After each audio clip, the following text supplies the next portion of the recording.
Record.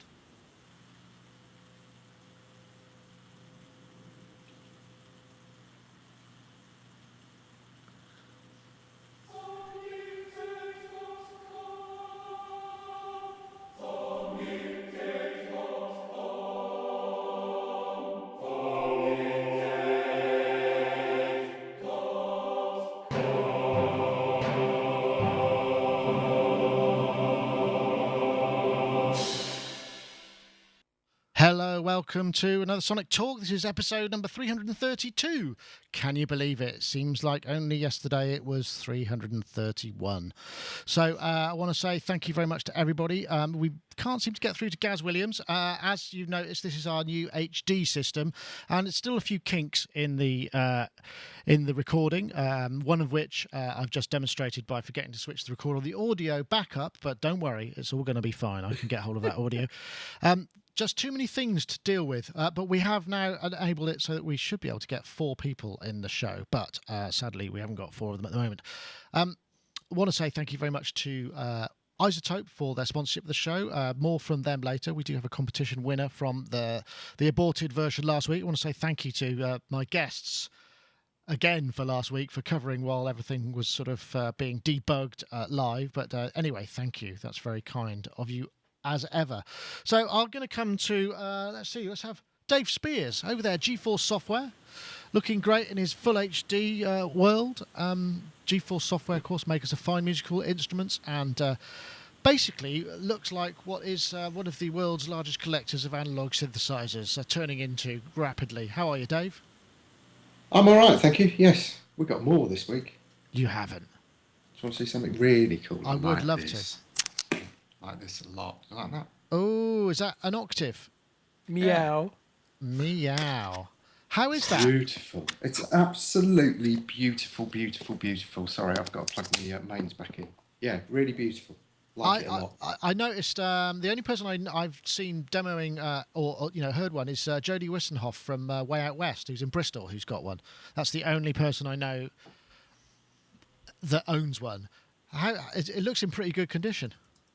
It's absolutely spot on. It's funny because the guy who ran the company found 5 in an inventory cupboard. Oh. And they were boxed with manuals and everything, and a couple of the cat sticks as well, and a cat clock.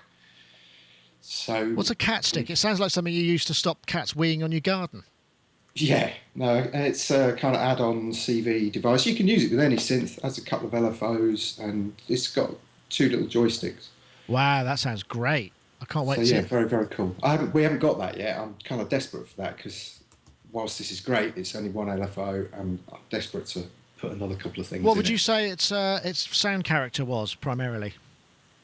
It's really fascinating because obviously it was known as a kind of knockoff Arp Odyssey, which is so not true. I mean, obviously there's aesthetic and design similarities, but sonically, it's very different. And the great thing is that you can mix the audio waves. So you've got audio on the VCOs, you've got sub oscillator, sawtooth, triangle, and pulse width, and you can mix and match those.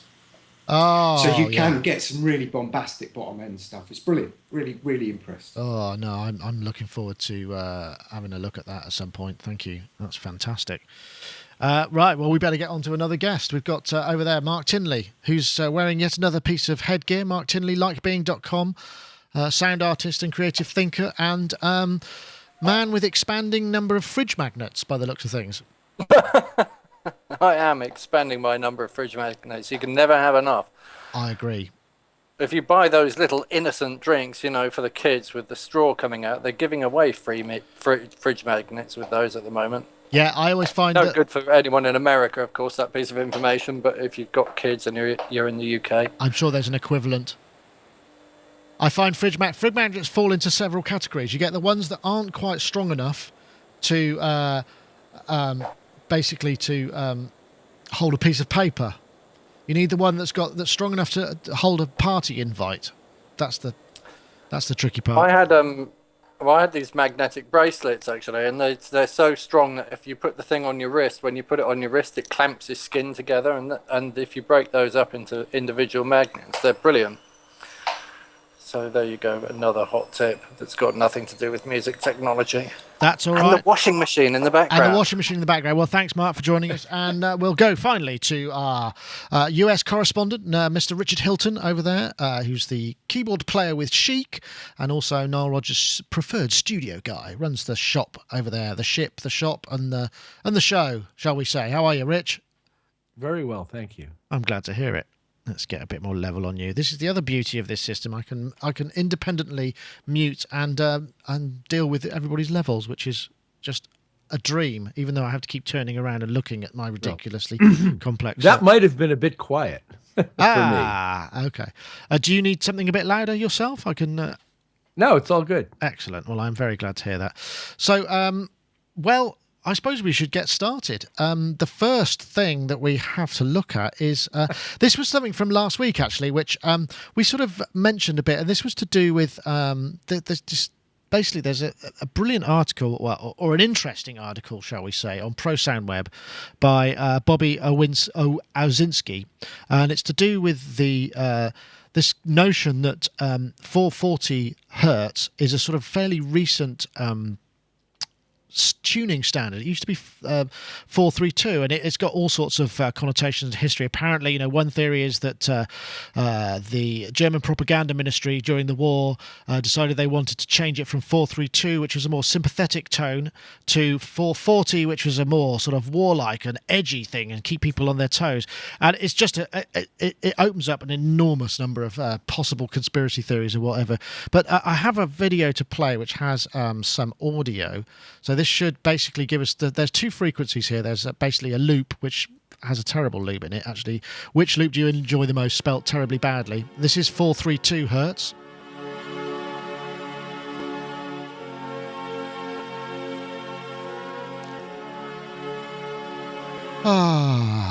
The same frequency as water, solar, life, all things. There are things apparently that it has to do.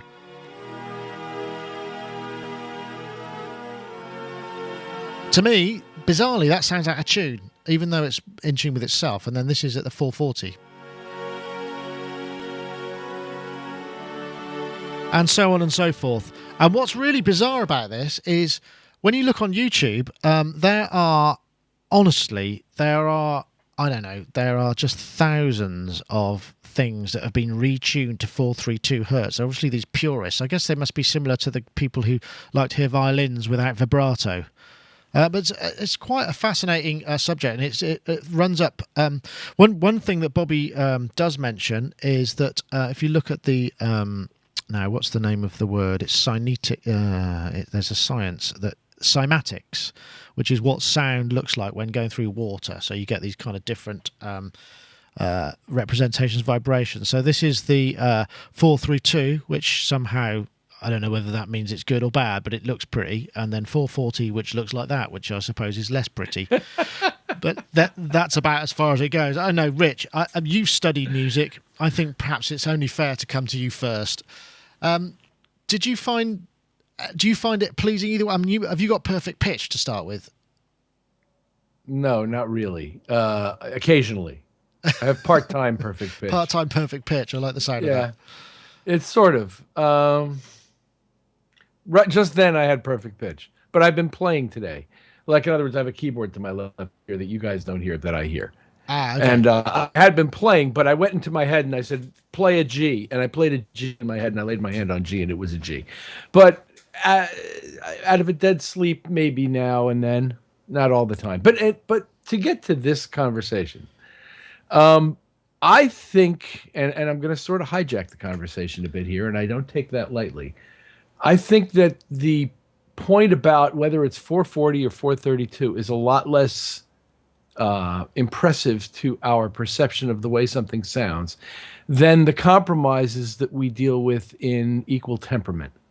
Right. And Wendy Carlos used to make this point a lot and used to record things where she would try to make the pitches as perfect as possible for the context they were in rather than adhere to a strict 12 tone.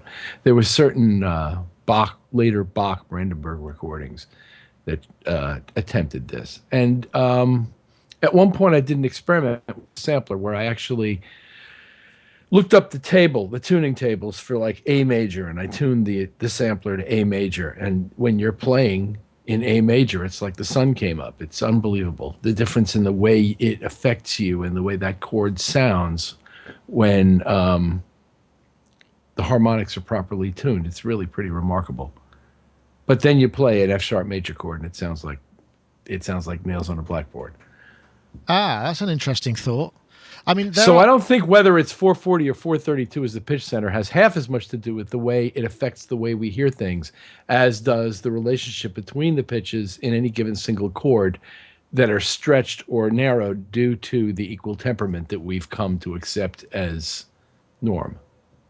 That's an interesting idea. I mean, because those, like you say, the way that the scales have developed is really quite a major shift as well. Although that's perhaps not so much in recent time. Perhaps we've had more time to get used to it, I suppose.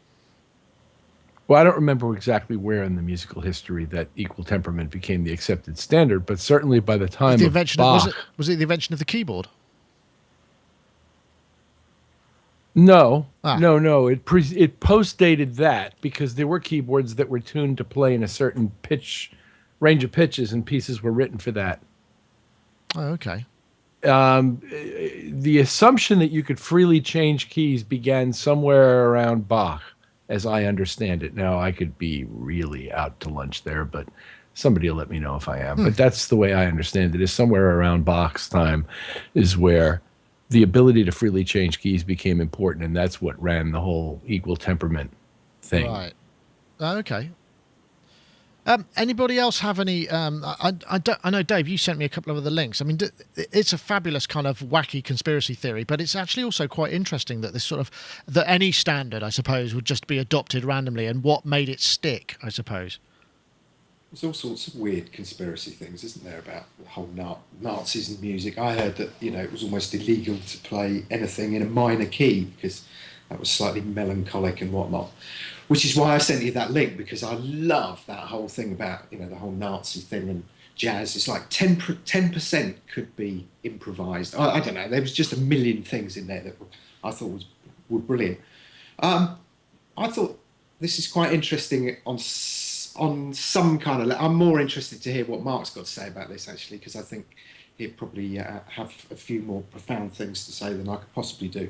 But, I mean, I've worked with guitarists who really think that 432 is the way everything should go. And then conversely, we've had emails from people saying, why can't the synths be globally tuned to even things like 417 and 528 and stuff like that, which, 528 is massively out.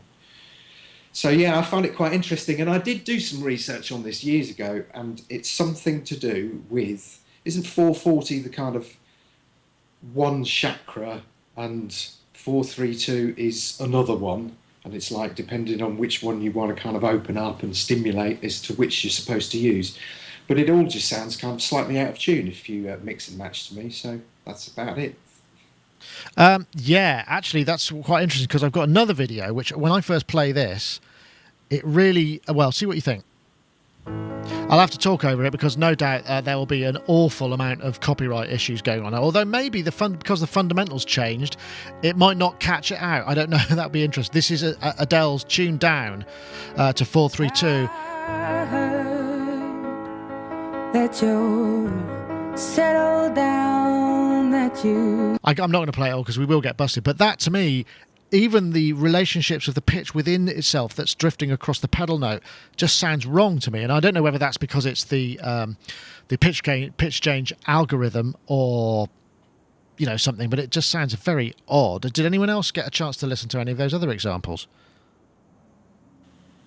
I listened to whatever examples were there. But there's some interesting other kind of concepts with that I find... But I don't know whether... I don't think I've got perfect pitch, but I do seem to have... it did sound wrong to me. I can bring one more practical experience to this discussion, and it goes like this. We occasionally have to prepare tracks for track dates for Nile and the girls to do for various appearances or performances or whatever. Uh-huh. And those records originally were very sped in the mastering, so that some of them don't appear in their original form at a 440 scale pitch. And for the purposes of these live gigs, I've had to retune certain songs so that with a single guitar standing in front of a single crowd as these songs go by, your guitar remains in tune from piece to piece. And not once, not one time, not ever has anybody said, that doesn't sound like the original record to me. Huh, that's interesting you should say that. Because I was wondering the same, because obviously DJs all the time are very speeding records. I mean, and have been for, even just beat matching, because that's the way that you do it rather than time stretch. So I did read years ago that it was vocalists who were pushing the 440. Ah, okay. Maybe you're right. To be kind of more comfortable. Mark, what do you think? Again, I think it's all relative. Right. And it's only ever relative. And it's never anything but relative. So if the Nazis wanted to raise the pitch of music slightly to give people a more upbeat feel, then now we're in 440 and we're all used to it. And I may not have perfect pitch in that I, like Rich, probably can't wake up in the morning and hum an A440 to myself, find it on a keyboard and play it, and it will be right. But I do think I have pretty perfect pitch perception. And again, that's about it being relative. So if I hear somebody, one instrument in the context of other instruments, I'll hear that instrument, whether it's in tune or not, with other things. And I've kind of got acclimatized to auto-tune. So if I listen to older records, I hear things being out of tune. And I think that if we just moved the pitch somewhere else, we'd probably have a massive impact on people. If people are used to hearing things at 440 and we're now telling them, oh, it's really great to have it at 432, and then we're retuning everything to 432, of course it's going to make a difference to those people. There's this thing by Robert Anton Wilson, and he basically said, what the thinker thinks, the prover proves. I think it was something he learned from Dr. Leonard Orr. So whatever we believe will become true for us. And we believe that a second is a duration of time, and we measure time by the rotational speed of our planet. And our planet doesn't spin at a fixed rate; it spins at a variable rate. And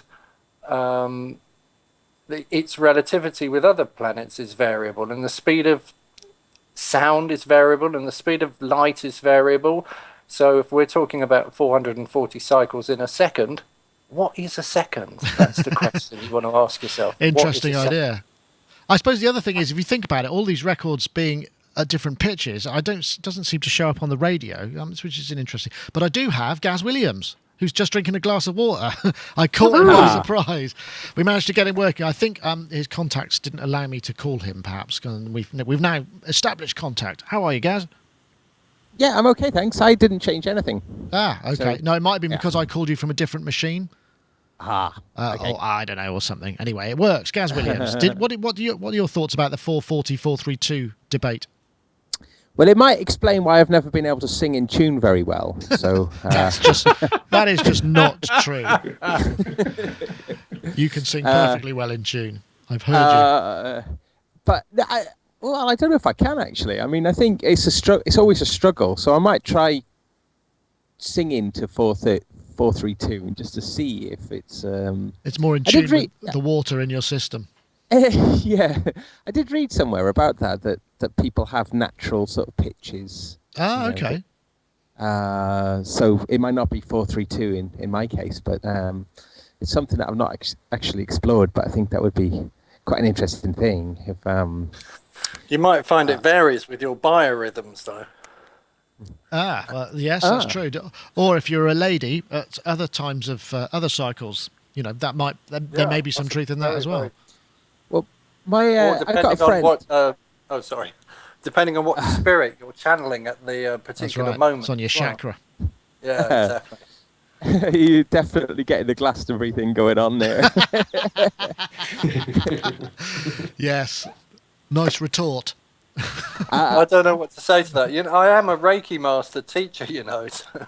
Really? I mean, I have a certain element of belief in all this stuff, but I do believe that it's relative, and I don't believe that we should ever get grounded in any truths. If we get grounded in truths, then we're forever lost. That's my philosophy on it. And that always remain open to ideas and always remain open to energies and all that stuff. That's a great philosophy to have, Mark. I didn't realise you were a Reiki master. There's got to be a show title in there. I'm going to look it up now. I have seen. I'm a Reiki master teacher. In fact, I Wow. can teach you to do it if you wanted to learn. I need to find out what it can mean for me. So anyway, but thank you, Mark. Blimey, we've got all four, and it's all working. That's astonishing. I'm really surprised and pleased at the same time. It's an interesting set of theories, but that's very true. As you think about it, if all these records are very speeded, when they were playing them all together on the radio, surely wouldn't you get these kind of these steps and jumps in pitch which make you go, "Oh, that sounds a bit uncomfortable," just purely because of the relative intervals between the pitches on the radio that they were being playing. So nothing to do with anything apart from the relationship of it to the last or the next record. Definitely. Isn't that what DJs do, though? Yeah, but they don't vary. Well, yeah, but I've not say I've noticed.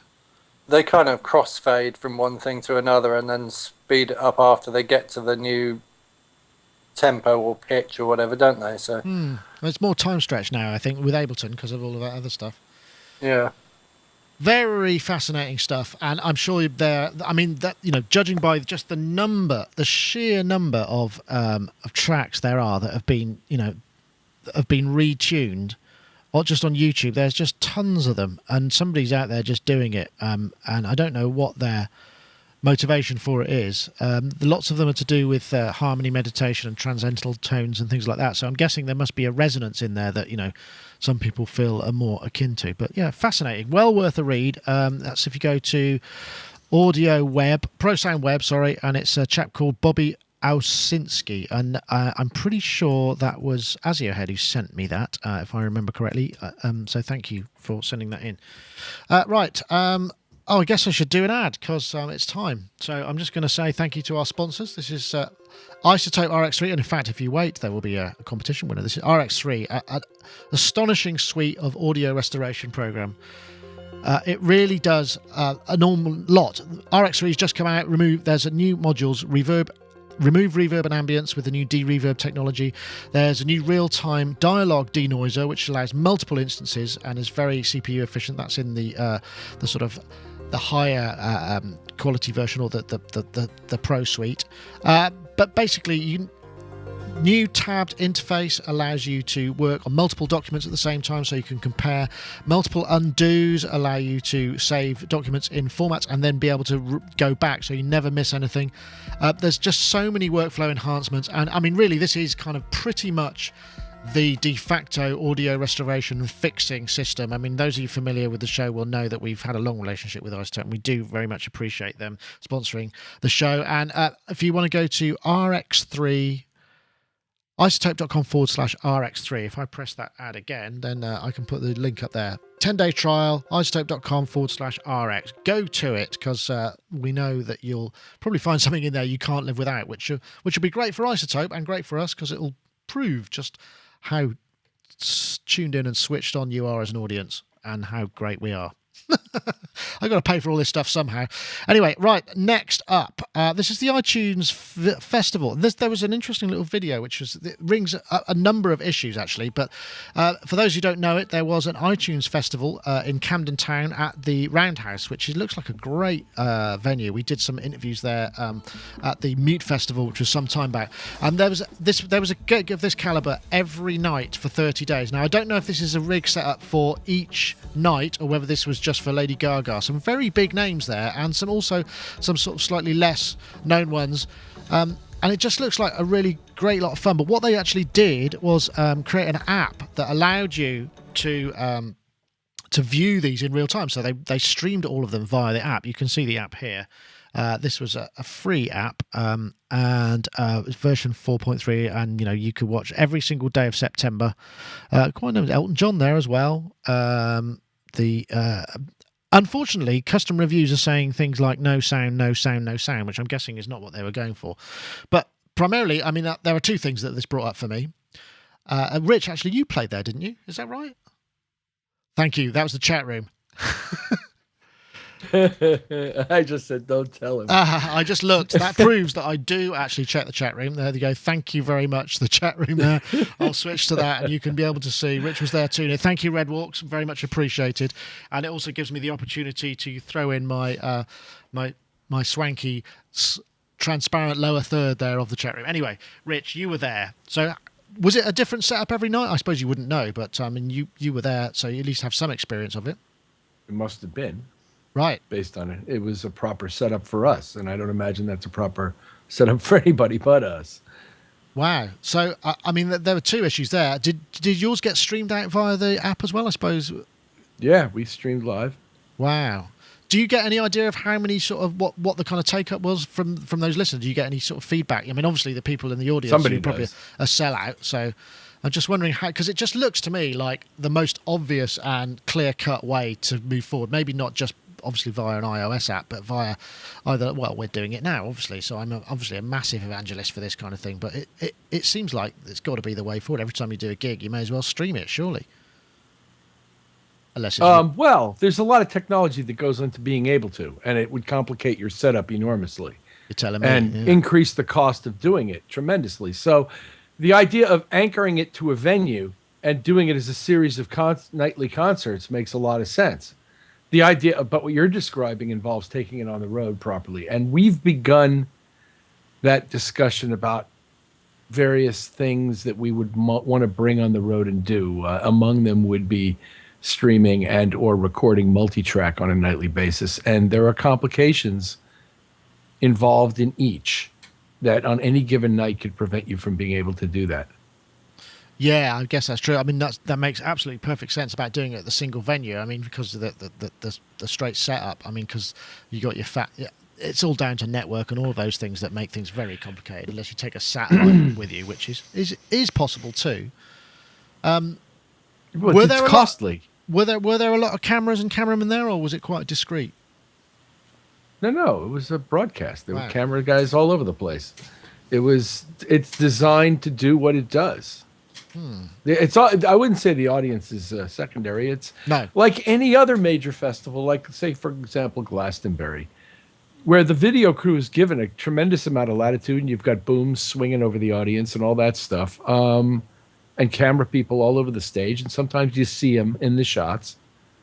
Yeah, and it's fine. It all gives in a sense of immediacy and reality to the thing, and you try to buddy up to the camera guy as much as possible because they're hardworking guys, and you'd like them to like you. Right. So they have nothing to do with what the director is calling, and I know that. Yeah, sure. So we just all have to work together, and from that level, I'm not really, angling or anything. There's nobody who really needs to be watching much of what I'm doing, but sure. The point is that they're there, we're there, we're all working together as a team, so that part's easy. It just seems now that it's a great. I mean, it must have cost a few quid to put on the production, but like you say, once it's installed, it absolutely rolls. I'd love to just purely from a how does it relate to the kind of stuff we're doing here, technology point of view. It's probably slightly outside of the scope of music technology, but it's an interesting idea to be watching something live together with a lot of people. It works the same way as Glastonbury. When for instance, when we were watching the Chic performance, I felt like I was part of something because I knew it was real time. It has a different energy, doesn't it? What do you think, Gaz? You think you'd be up for that sort of thing?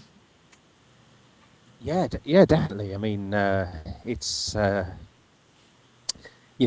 it's handy when you've got Apple putting a lot of money into things, and the quality of the coverage I thought was very, very good. For the shows that I've watched, which I think is only the Janelle Monáe one and the Chic one, but it looks fantastic, doesn't it? I mean, it's really, the way that they're capturing it does kind of make it very exciting to watch, doesn't it? So I think what you're saying is, great, but it is very pricey, a lot of technology in order to do it. So I just don't know how common that's going to become. It's surprising to me that they made it free to end users. I mean, I guess it's a massive marketing sort of thing. I know. Did you watch any of it? Yeah, I watched some of it, but also when you're watching things, there's a direct link to the iTunes store to buy stuff. So I guess that it's okay. There will be some sort of revenue that they gain that way. That'll probably ensure that Apple gives us a takedown notice for this particular show then, because it's got a bit of their property in it. But I guess it can't be helped. It's news, isn't it? After all. But yeah, Dave. Yeah, interesting. It's funny actually because Underworld were the first band that Apple streamed QuickTime live from some gig in America, and the bandwidth got completely crippled within 30 seconds of it going on. And by all accounts, it was Steve Jobs who went in and went, all the bandwidth we can give them, go. And all of a sudden it worked. So this is obviously the logical extension. What I thought was kind of interesting is that I've done numerous gigs where all of a sudden it's going to be televised, and there would be an issue with certain players not signing away their rights for that gig. Oh, God. Whereas this kind of completely gets around that, doesn't it? But like Rich said, this would work, in this instance it would work perfectly because you've got time to set it up and iron out all the problems, and you've got one set up for a multitude of artists. I think if you were touring it, it may be difficult. I was asked to get involved in a company a few years ago called PhoneCert, and that was all about taking a feed from the desk and uploading it live and stuff like that. And actually, I was quite interested, but the more we looked at it, the 3G stuff was all very patchy at a load of venues. They were kind of out of town. And in fact, I seem to remember going to one venue not that far from here, which had just been built, and there was no Wi-Fi in the place at all, and people were just like, how are we going to communicate with the outside world? So yeah, no, interesting, very interesting. But the thing I found particularly interesting was also just the amount of rigging and de-rigging on the turnover of getting the stuff in and out there, just stage managing the logistics of it. I mean, Mark, you've worked on a... Oh, Mark's gone. I won't bring him in. I can see that he's away from the camera. I mean, just the logistics of doing that, on turning around that number of people and things at the same time just seems incredibly difficult. Mark, I mean, we've done video festivals and what have you. I mean, have you done anything? Have you been involved in gigs where you've gone in and it's been a series of gigs like that, and just had to tech it in any particular way? Not so much. Haven't been involved in anything modern enough for it to have been streaming to the net. I think maybe one thing in America. Very early on. I mean, live broadcasters got the same. I mean, whatever. Well, live broadcasters meant. I mean, once it gets to festival level and there's cameramen running around. I mean, Rich is obviously being very polite because he's still doing that job, but they do have a nickname backstage with the sound crews, and they're known as vidiots because they tend to tangle everybody up in these huge, great big heavy cables and knock things over and kind of go crashing around, only worried about the picture, and it makes it very difficult for the band. And let's hope I never have to go on a stage again because they'll probably punch me. I think it's a valid point. I think Rich was being way more what's the word, tactful than giving a full picture of what it's like to be on stage with a video crew. Yeah, no, I suppose so. Mac Doctor says in the chat room, hello Tony, the kit is much smaller and lighter than it used to be, so de-rig is much faster, which I'm guessing is to a certain degree very true. But maybe those huge cables are no longer being dragged around by massive cameras then.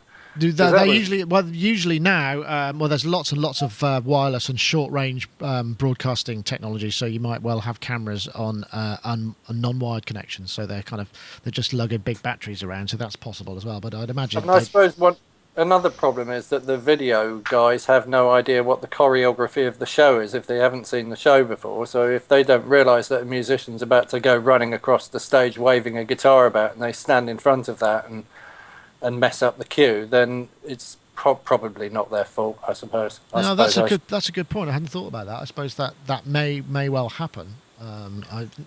But yeah, it's like missing. It's that classic thing, isn't it, where there's the guitar solo and they're just focusing on the bassist, and, and it's like the real close up of the bassist. As fingers. it should be. As it should be. Yes, well, that's true. That's true enough. But that's the director's call. Yeah, of that has course. nothing to do with the guy getting the shot. Yeah, no, I that's think true. I want to be. I mean, I think when I read the news piece, I wanted to be positive about it because I think that Apple are probably making more money out of the music industry than anyone else at the moment, and it's good to see them putting something back and making something work for the musicians and making something work for the fans. So I wanted to go and see Jessie J last year, and I couldn't get tickets, so I applied for them. But as far as I know, you don't have to pay for tickets either. You can apply for a pair of tickets. Is that right? Ah, no, I didn't know that. Just put in a request for 2 tickets, up to 2 tickets per person. You just say, I'd like to go to that show. And then if they think you're, a suitable Worthy audience member, perhaps, and not a 50-year-old man at a Jessie J concert, which is possibly a bit weird. Well, more likely, I'd imagine it's whether or not you've got an active iTunes account, rather cynically. Oh, what if I've bought loads of her stuff? Yeah, I suppose I have. Well, I've only bought Ed Sheeran then, so that's that, and some classical music. Ah, well, there you go. So you've blown it. You want to get buying some Jessie J, and you might get a chance to see her then. You never know. Interesting though. I like the idea, but I mean, I like the idea of it. And just in that time lapse video that I was playing, I mean, just the level of activity that was going on, and I don't know whether that was the initial rig for the entire run of concerts or whether that happened every single day. I was just thinking, Jesus, if that's every single day, that is some serious coordination to make that happen. But yeah, every year, and it's an interesting idea for sure. Okay, well, we got a couple of other things. I think. Perhaps I know what we're going to do. I think we'll do there's a new machine studio, so maybe we should do that because it's a new machine studio, isn't it? And I know Gaz has got a machine, so let's play a video. I think I can safely play this one because this is what's called promotional video. So yes, it's news that Native Instruments released a machine studio, and I actually heard, I got to see it at BPM 10 days ago, 2 weeks ago, before they did the launch. They took me off to a quiet spot and opened the box and said, look, that's what it is. What do you think? And I didn't get it to see it switched on, but those screens do look particularly lovely, I must say. Though rather disappointed not to see an audio interface on it, but that does look amazing. I don't think I'll play the entire thing because you can watch that yourself at your own leisure on the interwebs. But yeah, Gaz, I'm guessing are you the most excited of our panel about the about Machine 2?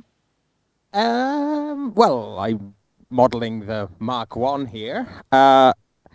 I think it's interesting in that, well, a few things. I think it's really good that this new version is fully backwards compatible with every model of machine so far. So I think kudos to Native Instruments. The software, you mean, right? The software. Right. Sort of, yeah, so Machine 2 is the software. Machine Studio is that physical piece of hardware. So the fact that the Machine 2 software is backward compatible, I think is really good because, they could have just maybe dropped it, but I think that they've maintained that. I'm really quite pleased about. The hardware is quite interesting in that I don't think fundamentally the changes are that huge. A lot of the editing bit on the right-hand side, which has got the jog wheel, essentially that functionality is in the existing machine, but you have to do it via some holding down shift and then hitting pads for various ones where it now got dedicated buttons, and also the jog wheel itself. You could do some things like that. You could go into the select mode. You could then hold down and make it go to events, hold it down shift, and it's stuff that you could do, but it was a bit archaic, really. So right. I think for people who are into the machine way of doing things, I think they'd be able to go onto this very quickly and be able to adapt what they already know. I think a lot of the key things are still in the same place. So I think it's quite an interesting idea that they've just taken something that's already working quite well and just enhanced it rather than completely reinventing it. But I'm still waiting to see exactly what the software is going to bring to the party. I know that there's some very cool things like the groups are now unlimited, so you could do. Yeah, I think that's going to make a big difference, I guess, to a lot of people, Yeah. because you can get some much more Yeah. complex stuff going on there, can't you? That's right, and also there's a dedicated mix window as well. So I think being able to be more just working in the standalone software mode rather than running it as a VST, it becomes a lot more. Looks like it'll be that'll be more satisfying. I think that is true because you're getting more control over the sequencer as well. The way things look, like in the machine as it's the existing machine. Something that's always frustrated me is that when you're in play, the screen doesn't update, so you have to sort of navigate the screen. Right. Now it chases. So now it chases. Right, those are the sort of things.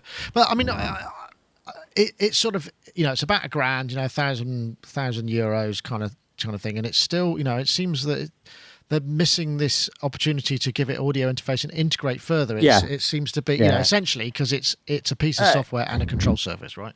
I think that's an enormous, mistake to leave out the audio interface. The main competitor to the Native Instruments machine is the Akai MPC Renaissance, which does have an audio interface built into it. Yeah.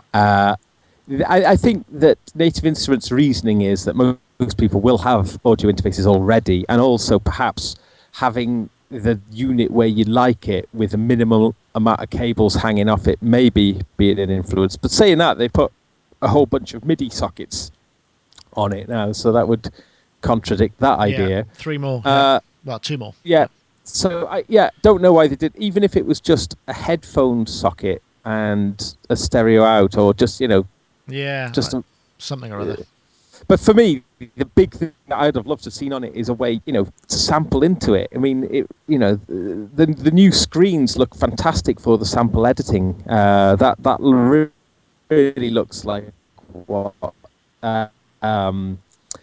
you really enjoy. I think it looks like you're really getting in there and tweaking the samples. So it seems a bit of a shame not to be able to sample. Yeah, I know. Into it. I think you're absolutely right. Rich, you've had machine or had dealings with it, right? Does this thing look like it's an improvement? Yes, it does. And the first most noticeable improvement is that unlimited number of groups thing, or expanding the number that you were able to create before. But yeah, great product line. People love it. I understand why. I don't use it all the time. I was using it in software the other day, actually. I do use it fairly often in software. Is that because of the library and the access to it, or is it because of the software? Yeah, but I also use battery these days as well, and like them both for what they do. And somehow, when I'm not using the hardware interface for machine, if I'm just like dialing it up on screen, battery is in some ways, the new battery in particular, is a little quicker for me.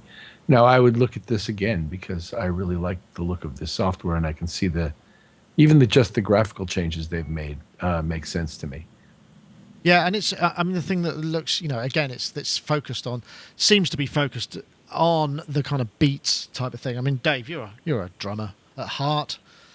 I don't see a machine or anything like that around the place. I mean, what is it with all these synthesizers? How come you haven't got any beats making stuff and it's all analog drum machines? You can't hit them. I have actually. I've got two Simmons. Yeah. The SCS5 and the SCS7, but also I create drum sounds out of synth stuff. So for me, I don't know. It's not really applicable for me. Although I did like the look of the 2 screens. Yeah, it does look nice. Yeah, again, if I'm connecting it to a computer, then the computer's going to have a screen. I certainly agree with what Gaz says. It would be nice to be able to sample into a machine. It always makes me laugh when these things are called samplers, particularly in software, and yet you can't actually sample straight into it. Yeah. So I quite like that. I do miss the sort of immediacy of old school sampling. But yeah, no, sorry, I haven't really looked at this too deeply. I just kind of skimmed the video and thought, oh, that looks quite sexy. How long has it been since the previous machine? Mark II, I think, came out the beginning of last year. Is that right, Gaz? Have you got a Mark I or a Mark II?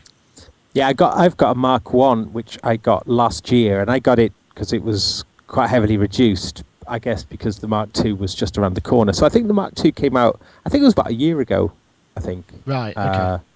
So not long. No. They're very excited about it anyway, and quite rightly so, because it's a big deal for, it's quite a lot of investment, as we've seen with Ableton as well. It's a big deal to get your ducks all in a row to be able to bring out, hardware to deal with your software as well. And as we've seen with Ableton, with the push, I don't know whether that's even still coming in great numbers. So, I'm hoping this won't be the case there's going to be a huge demand for this. People are sort of gagging for it, I'm sure. So yeah. It does seem the price point, though. It's gone up enormously, hasn't it? It's gone up by £400 or something, or right. or £300. It's a huge price hike. So whether that's going to affect people, because essentially paying £1,000 or near to it for a controller and a piece of software is kind of getting quite pricey then. Well, in fact, it does. It means that people could have bought the Impossible controller, really, couldn't they? Because it's a similar investment, but more hardware in a lot of ways. I still maintain it's the update thing for me. I'm not sure how I would feel having spent £1,000 and then a year later something's coming out for that's 1,000. just the nature. It's that landfill technology line that was pushed from last week, which was a great line. I'm guessing you agree with that sentiment, Mark. I am against landfill technology. It drives me absolutely nuts, and I'm trying to rearrange my rig in ways which mean that stuff won't go in landfill and that stuff will be as useful as, I don't know, Dave's got a room full of 30 and 40-year-old synthesizers, and I want anything that I buy to be as useful in 30 or 40 years' time as it is now when I buy it. Could you imagine trying to find the software and stuff to make that work in even 10 years' time?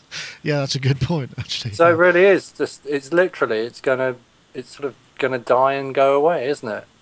Well, ultimately, I suppose. Yeah, as Omnipulse says in the chat room, don't forget the core disaster. Yes, that's true. Yeah, But then, I suppose that some of it is about finding the tools that work for you and can get your music output happening, I suppose. And I've noticed that having layouts in certain ways make me more productive, and certain things make me less productive. So whenever I've got a keyboard around me with full-size keys on it, I always get a lot more productive, even though I'm a MIDI guitarist. Right. I need to address that issue at the moment because I don't have a keyboard with full-size keys around me. And it doesn't have to be 5 octaves because I'm not a musician. I'm not a traditional keyboard player. But it maybe, I don't know, if I could input notes and I could play notes on it, it might be interesting. Mike Gregg, who's not here this week but is on here occasionally, showed me Ableton Push a couple of weeks ago and showed me what he can do with it, and it absolutely blew my mind. And then he was doing, and then he plugged a MIDI controller, footboard controller, into Ableton and was doing something with that. So I bought a Line 6 MIDI footboard controller yesterday. I think that should be arriving soon, and I want to see if I can sort of play the guitar and punch in and out of loops in Ableton and try layering things. And, yeah. Great. That sounds brilliant.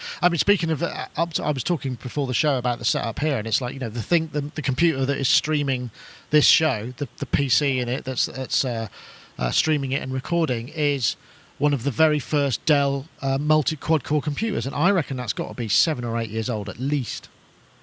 So, computing does have a Oh, life. right. It just depends on the architecture. And, the other part that's doing the video play out and what have you, that's a Mac Pro that's at least 5 years old. So, it is possible Yeah. to survive and thrive with ancient computers. I mean, I some ways, suppose the thing is, what we do as musicians is we keep upgrading, and we're following this upgrade path. But maybe what we need to learn is that we need to keep the old stuff as well and not devalue it. I mean, there's some guy around here posted on the Glastonbury notice board, Mac G4 Power PC with a screen and mouse and everything for sale for 45 quid, I think it was. I'm like thinking that's kind of crazy money, but that's what they're worth, aren't they? I mean, a Mac G4 is worth, Power PC is worth about 5 quid now. So the most valuable part of what he was offering is probably the screen. Yeah, but if as musicians we valued the tool and not the fact that it can't be upgraded, then maybe we tie these things together as systems and own them as systems in the same way that we would own a JX3P and a programmer or something like that. Yeah, absolutely. I think that's a very valid point. But it does look tasty. Going to be available November 1st. And you'll be able to buy it. And I think you can, existing owners will be able to upgrade to Machine 2, I believe, if I look down here. It's $99. Is it 99 99 euros? Okay, I think there's the information down here, which may or may not be visible on your screen right now. Okay, we did miss this last week, and I don't know if people want to cover the the most underrated synths topic. Because I know it was very much something that was, people were very disappointed we didn't get around to it. But as you know, last week my technology was a disaster. In fact, the same thing happened this week, and I discovered what to do this because it happened last week. Basically, when I booted up the streaming machine, it said what streaming hardware? I don't know what you're talking about, but a power cycle. And there it was again. Saved me. Whereas last week I was reinstalling and doing all of that stuff. Power cycle is the way to go. So we could do that if people are interested. The top 10 most underrated synths. This was according to Attack. I don't know if everybody had a chance to look at this. I'm pretty sure it was in the topics last week, and I did sort of throw it back in, but I forgot to put it back in again. So I hope it hasn't thrown any of you out. This is on Attack magazine, which is actually a great resource. They've got some really good interviews and all sorts of things, and this is basically where you could find synths that were underrated. I haven't looked at all of them, but I think MS10, interesting. I know somebody who uses a lot of MS10s. What have we got? We've got MS10, we've got the Waldorf Pulse, very topical because the Pulse 2's just come out. The Ensoniq ESQ1. And have I missed one? It's very JX3P, as you said, Mark. Did I miss one? Yes, DX100. That's actually quite a nifty synth. DX100, Oberheim Matrix 1000. Yes, another. There was a. Was that related to the Matrix 6? I believe. It is a Matrix 6. It's a Matrix 6 without the front panel. Oh, that looks nice. Exactly. That's the Studio Electronics ATC1. And what have we got here? CS15. I have a CS15, so I can feel kind of smug about that. It's the only thing I have got that's in this list. Juno 2, and of course Lovely. the Moog Prodigy. Not seeing the cat in there, Dave. No, that's because it's rare, isn't it? I suppose underrated, but yeah. And anything?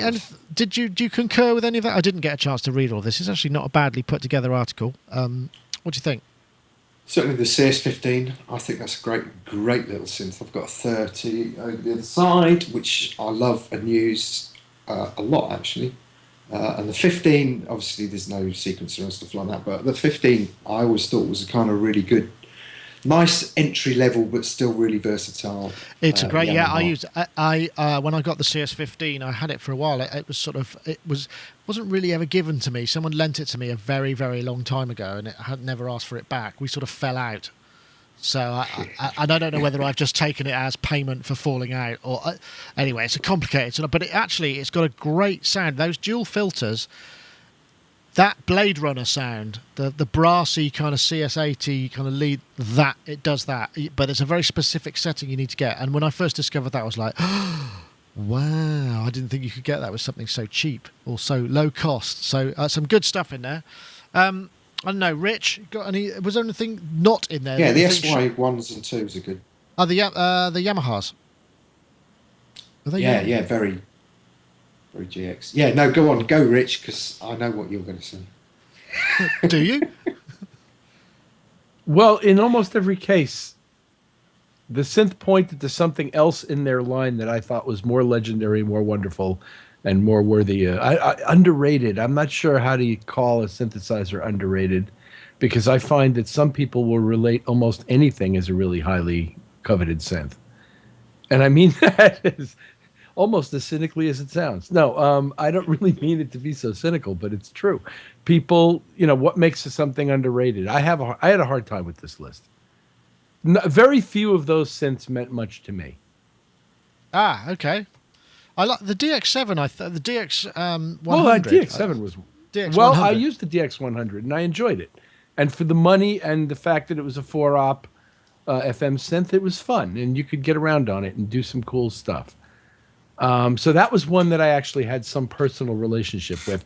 But when you say MS-10, I'm thinking MS-20. Now, is the MS-10 more underrated than the MS-20? I guess maybe so, because it's got the MS-20. But, then how about the Micro Moog, as apart from the Multi Moog or the, Liberation or what have you? Yeah.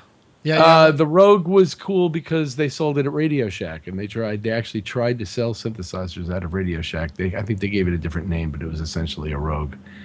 And I don't know, there's the Matrix synths point to me to the Matrix 6 and 12, which were absolutely groundbreaking, wonderful synths and fun to operate. And the Matrix 1000 I found somewhat confounding, but it sounded pretty good. It's the same electronics. It was a preset machine. It had Matrix 1000 presets, and that was the nature. Yeah, it sounded pretty good, but it wasn't that much fun to operate. You could tweak it with SysX, though. You could, yeah. You could tweak the Matrix 1000. If you had the Dr. T's Atari ST editor, you could do exactly the same with it as a Matrix 6, because I had the Matrix 6 in a rag.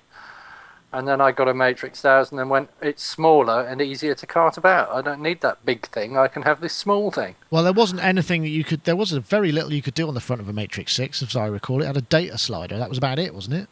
No, yeah, well, you could get at all the parameters. Yes, but only by one data slider. Yeah. So... Well, you couldn't do that on the Matrix 1000, really, could you? Yeah. Actually, if you're talking about the Matrix 1000 stuff, the Cheetah did a thing called an MS6, which was actually as good as. Yeah, that was great. I used and that. That's hideous. That's really underrated. Horrible. Yeah, you know what? See, I think the underrated synths are really the weirdly branded things. So there was a Matrix 1000 in a white face unit that was branded as something else, but I can't remember. Oberheim. It was the Oberheim. It was an Oberheim thing. Because I thought it was branded as something. Well, then there's the home keyboard versions of all the Roland synths. So the Alpha Juno and the Juno had something called an HS60, I think. That was the 106. It had all the same control panels, but it had speakers on the ends of it. So it did exactly the same thing with speakers, and everyone went, that's a home organ. So if you wanted to go out and buy an Alpha Juno 2 at the time when I liked them, they were like £300 or £400. But if you went and bought the speaker equivalent, you could get one for £100. And when you plug it in, it sounds exactly the same. So to me, that would be an underrated synth, because people don't realise that it's got the same sonic power and potential as the bigger thing. I think speakers on synths is generally underrated. Sorry, speakers on synths are underrated. Well, you got to look at the Volca range. They've all got speakers now. I wonder if they'll be future classic. But going back to the Cheetah MS6, I used MS6 all over a record I made, and I remember it went wrong, and I sent it to the Northern Synthesizer Service Centre, who promptly went bankrupt, and I never got it back, and I was gutted. I was gutted, because you could run that as a 6-voice, or you could run it as a 4-voice and a 2-voice, or 6 1-voices. It was really quite complicated, actually, and it was a nightmare to program. It had like a 3-character LED, and it was just awful to play. But it had loads of controller mappings, which were quite new at the time. So you could map controls to filter to all sorts of things. You could do an awful lot with it, which was groundbreaking for the time. So yeah, I would agree with you there, Dave. I think you've got a call on the Cheetah MS6. I know, Gaz. Do you agree with any of those stuff? Yeah, it is a little bit of a arbitrary list in a way, isn't it? Because I mean, you could put all sorts of things on there. I mean, I could imagine the DJX being on there, the Yamaha. I've got that. Toy keyboard. Yeah, they're good. Yeah. They're really good, aren't they? And, all over Black Cherry, that is. That's all most of the drum sounds. Really? A lot of them, yeah. Wow. That's interesting. So, JX3P. JX3P, that was in there, wasn't it? Oh. Yeah, and that was, I mean, who's it? Pre-Cum Sprout, mate. He used that loads. One of his brilliant quotes was, "I'm trying to be Pablo Picasso with the JX3P," which I thought was hilarious at the time. But actually, it's got a very, very recognisable sound. You can hear it on some Dolby stuff. You can hear it on their stuff. Quite interesting.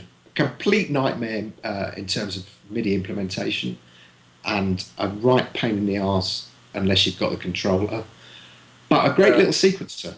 Oh, okay. And if you've got a controller and you switch the little switch on the back to the controller, then all the MIDI stops working, right? So you can't actually tweak anything while the MIDI's running, if I remember rightly. Oh, nice. Genius. I'm sure there's a sort of an 8-pin connector for the PG200 that goes in the back, and a little switch that goes either program or MIDI. It's quite interesting. So then when you've got your Roland. sequence line running and you want to twist through some sweeps with the filter, it's like, I can't do that. Oh, that's a shame. That's a poor design, yeah. I think that whole era with Roland was quite interesting because I believe they had 2 R&D centres. They had one in Tokyo and one in Osaka, and they both kind of competed with each other, which is why you had very different instruments coming out of different places. Ah. Oh, right. See, I always preferred the JX3P. Around the same time, and the JX3P was one of those. Ah. Yeah. I Junos are think going the mad JX is much money better now. than the Junos. Everyone always swore by the Junos, and I really liked the JX3P and the JX8P, and they had a whole different way of doing it, didn't they? They had an oscillator, a sub-oscillator, whereas on the Junos it was the other way around. I think, but I want to put a case forward for the Akai AX and VX synths, because they were way ahead of their time in that you could connect a 13-pin cable between an S612 or an S900 as well, and then you could play all of the samples you'd made through the analog filters. And then that's kind of where synthesis went after that, wasn't it? We suddenly got it sample, playback, synthesis, and resonant filters. But that sound was sort of available, but in a warmer kind of a way. In fact, there was the Prophet VS, which had digital oscillators and Curtis filters, and you could get a much more interesting sound if you hooked that Akai sampler up to the VX range. You could just get some really great sounds out of it. I remember playing with the VX, which is a mono. Was it a little mono synth? I forget now. It was like a rack mono, and it didn't sound. I don't remember it sounding. It was polyphonic. The VX80, I think. Was it VX80? I can't remember.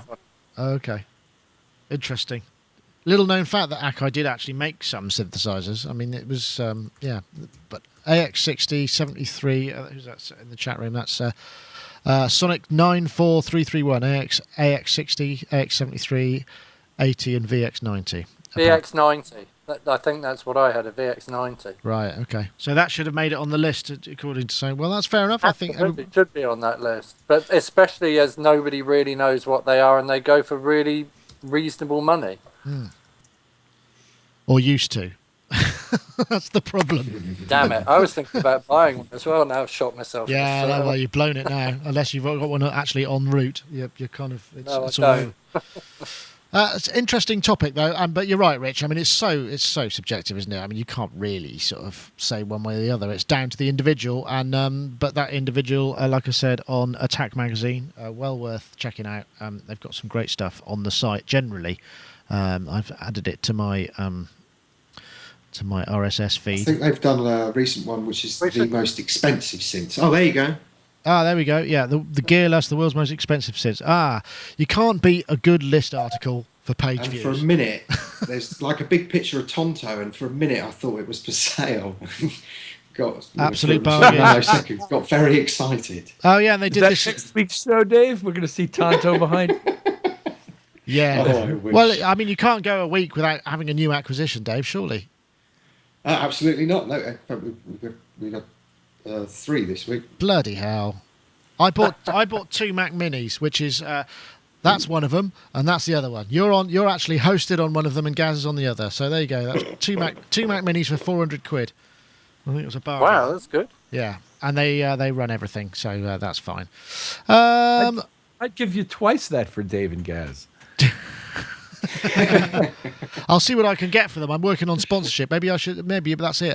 I'm thinking of things in the wrong terms. Rather than selling sponsorship on the show, I should just sell sponsorship on a panelist. So we can have an auction. You can do a protection bracket on me. Mark won't say anything bad about your product if you give me £100 a week. Yeah, great idea. Hard to sell though. I need someone to go around with the heavies.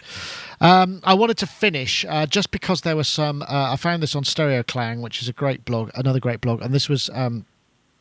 Some stuff for the this is some brownie points for the Buchla, and this is the Buchla easel. I think this is right. This is the Buchla easel, and I need to actually just play a little bit of that. And this was posted by Todd Barton, and I'm guessing this is one of the new Buchlas, possibly. But I just thought it sounded fantastic, and it starts to make some actual musical sounds. So I'm willing to change my thoughts on what the Buchla easel or any Buchla synthesizer is capable of. But what I didn't really understand, I want to try and get one in for review when they become remade, just because I'm just fascinated by the multiple paths and sequences that seem to be able to be derived out of this, because there's what seems to be on the surface of it very little audio controllers going on. Let me see if I can I fast forward that? I might be able to. I'll have to come up here and make a bit more space for it. There we go. I think there's some audio sequencing going on. Oh, maybe I've broken it. Oh, there we go. Yeah, all starts to happen. For some reason, it won't fast forward, so I'll skip that. But that. Have you ever touched it? It's got the same appeal as the Synthi AKS to me, actually, Dave. You haven't got one of those yet, have you? I think you're missing out.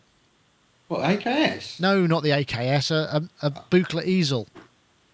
No, and I'd really, really like one. I think the price is really good. I've been offered 2 200Es in the last month, and it's just quite a lot too much money. I've played a 100 years ago, which by all accounts is absolutely insane money now. But the 200, I was kind of tempted, but this easel for the money, I think is. Could be the one that I'm missing. I can see that the Noisebug have got them. They're going to be about $3,700. That's brand new. Summer. Ain't bad, man. It's not bad. I know we're going to get loads of people going, oh yeah, but it's not as good as the original and all the rest of it. But it doesn't matter. I really don't think it matters in this case. Does that close up like a suitcase as well? Absolutely does, Mark. Oh. Yeah, you know it's what all I'm saying. Good colours as well, isn't it? Yeah, I love things with bright colours and flashing lights. I'm liking the look of that a lot. But is it actually released yet? Is it available? Because I keep hearing conflicting. I don't think it did come out in summer yet. I mean, the thing that was very amusing, there was I don't know if I didn't shoot the piece with the easel, but I forget the name of the chap who was the sort of current head of engineering who was going to be making it, in conjunction, obviously, with serious input from Don Buchla. And there was something he wistfully said, oh yes, Don is very, very specific about how it has to be done. And it just sounded like, behind the lines, I was like, it's an absolute nightmare to get to be exactly how he wants it. And yeah, but rightly so. I mean, it's his kind of brand and getting it all right. So I'm guessing. I think the really cool thing about something like this is, and we've talked about this, with Mark and this whole landfill technology. This is something that I think you will still have, and it will be usable in 20, 30 years' time. It is such a beautiful object. I'm having this sort of fantasy about, when you go to a car boot sale and you see like those injection molded cases. You just see like suitcases and stuff like that, and you look at, you open it up and think, oh, I wonder what's in there, and it's like, just a bunch of paper, or it's empty or something. Imagine opening one up and finding one of them in it. That would be very cool. Ooh, wouldn't that be nice? It would be just absolutely lovely. But yeah, it's still a lot of money, but I'm just liking the look of it a lot, definitely. But I do think if you spread it out over the years, you probably What, the payments? Well, yeah, exactly, all of it. But, if you look back on it, if you still running it in 20 years' time, and you're going, actually, that was a good investment because I'm still making use of that. It's not been superseded by the booklet Music Easel 2 or 3 or 4. It will still be as valid. Well, Omnipol's saying it has digital components. They die. I don't know if that's necessarily the case. They must have to, really, because some of the things in there are, well, maybe that's one of the issues. Maybe they're making this stuff, and to make it the way they want it, they can't get it into Europe because it doesn't go past the CE certification. That's entirely possible. And in fact, that's an issue that's come up a couple of times with Andreas Schneider, and that they launched that Alex 4 distribution company just to work with European stuff, because some of the American manufacturers, because they don't have to adhere to those standards, they're not able to come into Europe. And it would require considerable redesign on certain components. So I don't know whether that's a factor. It could certainly be. I don't know. Rich, have you had an easel? It sounds like there should be a rhyming slang. Easel, weasel, something or other. No, I haven't. I can just see one, like in the back of your room, just open there on the case. I think it would go really nicely.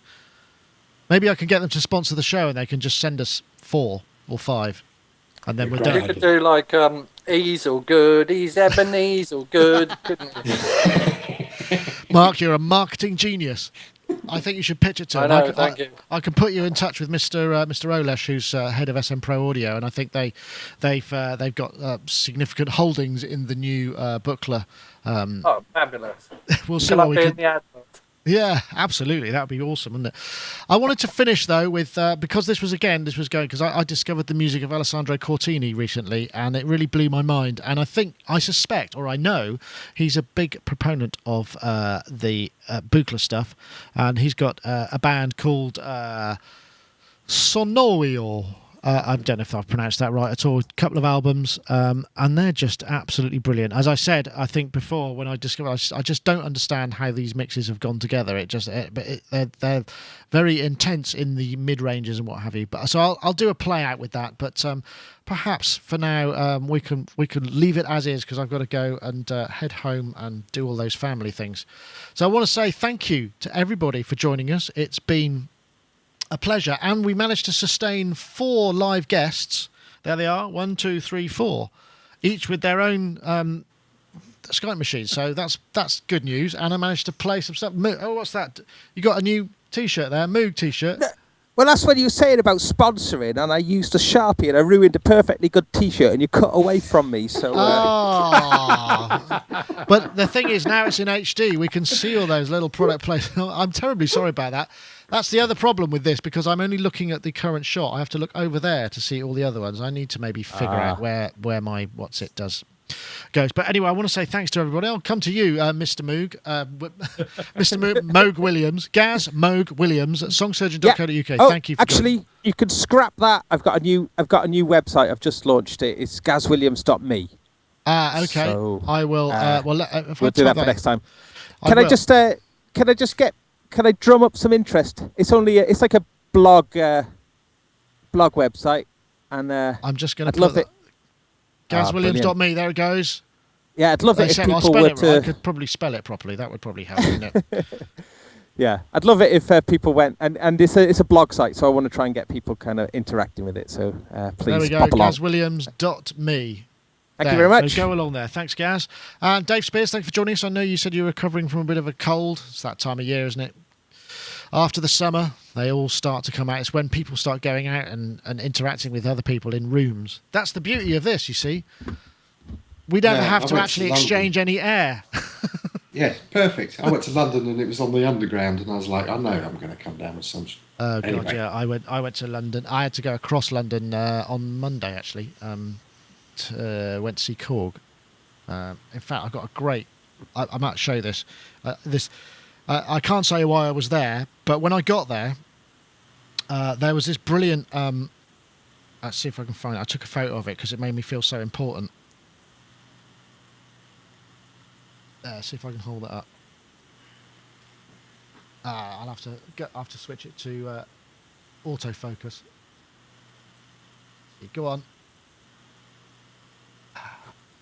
Oh, yeah. And back to autofocus. There we go. Come on. I'm back into focus now. Anyway, yes, so thanks very much, Dave. Dave Spears. Sorry, can I just ask one piece of advice? Not for now, but to mull over for the next week. I am probably going to have to upgrade from my UAD 1, and I've got all of the plugins. So what would be the best UAD 2 for me to get? Answers on the postcard, please. I'd be very interested, because I don't really have time to do tons and tons of research. But Apollo. yeah, which one? That you can afford. Anyway, yeah. Right, okay. Will do. Thank you very much. And Mr. Mark Tinley over there, likebeing.com, thanks for joining us and sticking with us. And I haven't heard your puppy today, so things must be moving on. It's been going absolutely. So you got some bloody sponsorship nuts. to do as well. All right, what's that? Buchler, love, yeah, that's the one. Look, that's their new logo. Awesome.